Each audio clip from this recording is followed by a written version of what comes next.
కళ్ళకు గంతలు కట్టుకున్న 6 వ్యక్తులు ఏనుగు దగ్గరికి వెళ్లి దాన్ని తాకి ఏనుగంటే ఎలా ఉంటుందో నిర్ణయానికి వస్తారు. ఓ వ్యక్తి ఏనుగంటే తాడులా ఉంటుందని, దిస్ ఇస్ a rope. ఇంకో వ్యక్తి కాదు కర్రలా ఉంటుందని, It's obviously a stick. మరో వ్యక్తి పాములా ఉందని, You're both wrong. It's a snake. ఇంకో వ్యక్తి ఒక చెట్టుకు ఆకులా ఉందని.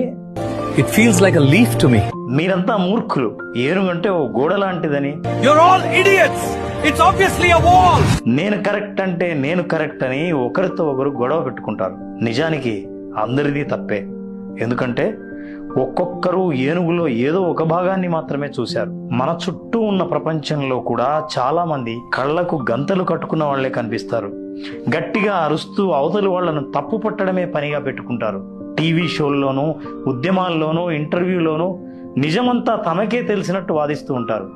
నిజానికి ఎవ్వరికీ వాస్తవం తెలిసుండదు. నీకేం తెలీదు, అసలు నీ మాట వినను అనే కేకలే మనకు వినిపిస్తూ ఉంటాయి. ఇంట్లో బయట కూడా. నిజం తెలుసుకోవాలంటే ఒకటే మార్గం, కళ్ళకు గంతలను తీసేయటమే. అరవడం మానేద్దాం, వినడం నేర్చుకుందాం. మీరేమంటారు? కళ్ళకు గంతలు కట్టు